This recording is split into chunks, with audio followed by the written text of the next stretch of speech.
আসসালামু আলাইকুম। স্বাগতম জানাচ্ছি বিবিসি নিউজ আন্তর্জাতিক সংবাদে। শুরুতেই সংবাদ শিরোনাম, এরপর বিস্তারিত। শহীদ খামেনির রাষ্ট্রীয় জানাজায় অংশ নিচ্ছেন যেসব বিশ্ব নেতা। প্রদর্শিত হয়েছে 5 কফিন, খামেনি ছাড়া রয়েছে যাদের মরদেহ। পাকিস্তানে গভীর খাদে যাত্রীবাহী বাস, নিহত অন্তত 40।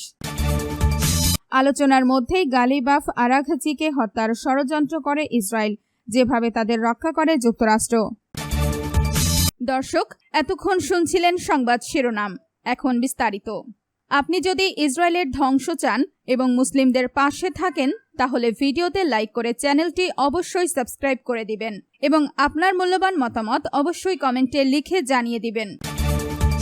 শহীদ খামেনির রাষ্ট্রীয় জানাজায় অংশ নিচ্ছেন যেসব বিশ্ব নেতা।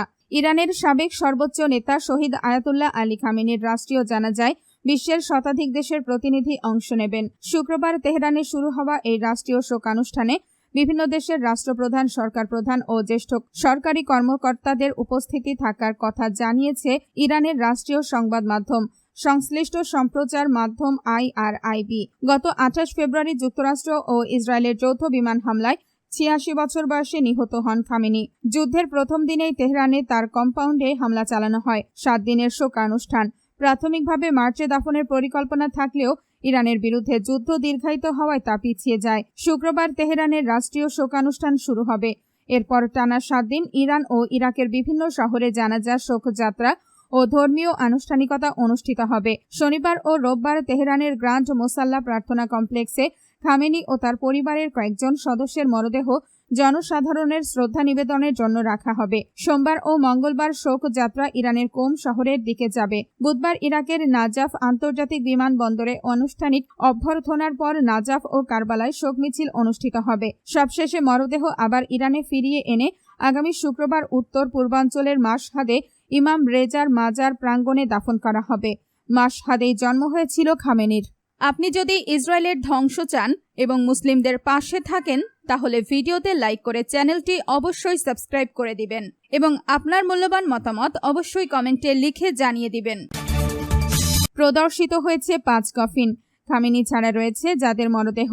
তেহরানের গ্র্যান্ড মোসাল্লায় 5টি কফিন প্রদর্শন করা হয়েছে। নিহত সর্বোচ্চ নেতা আয়াতুল্লাহ আলী খামেনি এবং তার পরিবারের কয়েকজন সদস্যের মরদেহ ইমাম খোমেনি গ্র্যান্ড মোসাল্লায় আনার পর সেখানে সাধারণ মানুষ ঢল নামিয়ে শ্রদ্ধা জানাতে ভিড় করেন। ইরানের রাষ্ট্রীয় গণমাধ্যম জানিয়েছে এই কফিনগুলোর মধ্যে রয়েছে আলী খামেনির জামাতা মেজবা উল হুদা বাঘেরি, বড় মেয়ে সৈয়দেহ বশরা হোসেইনি খামেনি, পুত্রবধূ জাহরা হাদ্দাদ আদেল এবং মাত্র 14 মাস বয়সী নাতনি জাহরা মোহাম্মদী গোলপাইগান্নির মরদেহ। আপনি যদি ইসরায়েলের ধ্বংস চান এবং মুসলিমদের পাশে থাকেন, তাহলে ভিডিওতে লাইক করে চ্যানেলটি অবশ্যই সাবস্ক্রাইব করে দিবেন এবং আপনার মূল্যবান মতামত অবশ্যই কমেন্টে লিখে জানিয়ে দিবেন। পাকিস্তানে গভীর খাদে যাত্রীবাহী বাস, নিহত অন্তত 40। পাকিস্তানের বেলুচিস্তান প্রদেশে গভীর খাদে যাত্রীবাহী বাস পড়ে অন্তত 40 জন নিহত হয়েছেন। এ ঘটনায় আরও 8 জন আহত হয়েছেন।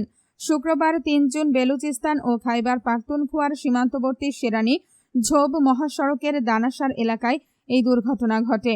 পাকিস্তানের medical emergency response centre MERC জানিয়েছে, কোয়েটা থেকে পেশওয়ারগামী নিউ মেঘতার পরিবহনের একটি যাত্রীবাহী বাস নিয়ন্ত্রণ হারিয়ে গভীর খাদে পড়ে যায়। দুর্ঘটনাস্থল থেকে এখন পর্যন্ত 40টি মরদেহ উদ্ধার করা হয়েছে।